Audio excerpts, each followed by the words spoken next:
Bonjour tout le monde, nous allons voir aujourd'hui comment construire un rectangle sur GeoGebra en enchaînant les parallèles et les perpendiculaires. Notre rectangle n'aura pas de dimension particulière, on pourra juste redimensionner et vérifier qu'on a toujours les angles droits au sommet du quadrilatère.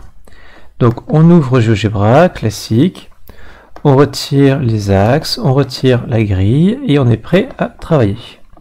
On va commencer par un segment AB, sur lequel on va appuyer deux perpendiculaires, une perpendiculaire passant par le point A et une perpendiculaire passant par le point B. Ok. Sur la deuxième perpendiculaire, nous allons placer un troisième point, C, et nous allons terminer notre figure soit par une dernière perpendiculaire, soit par une parallèle.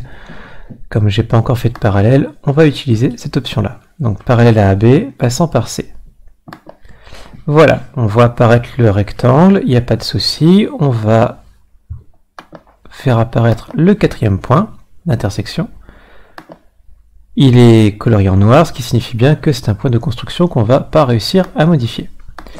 Vérifions si tout reste en place. Le point A est parfaitement construit. Le point B conserve les angles droits. Le déplacement du point C ne peut se faire que sur une perpendiculaire, oui forcément, comme sur un rail où ça glisserait.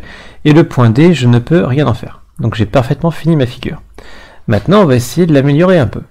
On va commencer par appliquer le coloriage sur les points A, B, C, D, donc le polygone de coloriage. Et maintenant, on va supprimer tout ce qui n'est pas utile. On pensera aussi à changer le style des points. Donc le point A, il est utile, mais le problème c'est que c'est un point, un gros point tout moche, et moi je veux des petites croix. Donc dans le style, on choisit la croix. Pareil pour le point B, sur le style, on choisit la croix. Le segment de construction, on va le masquer parce qu'il n'est plus utile. La perpendiculaire, c'était un trait de construction, on va la masquer. La deuxième perpendiculaire, on peut la masquer aussi. Le point C, on le garde, mais on lui applique le style petite croix. La droite I, on peut la masquer. Et le point D, évidemment, on va appliquer le style petite croix. Qu'est-ce qui nous reste? Le polygone, on n'y touche pas.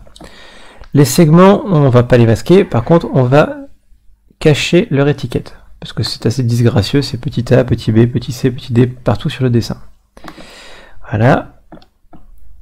Encore une étiquette à supprimer. Et c'est bon. Notre rectangle est terminé. On peut vérifier la construction. Ah, zut, désolé, j'ai dérapé.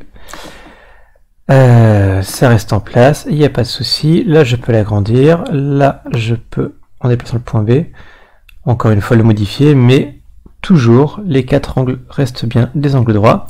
C'est bien un rectangle. Voilà, en espérant que cette vidéo vous aura été utile, et bon courage pour la construction.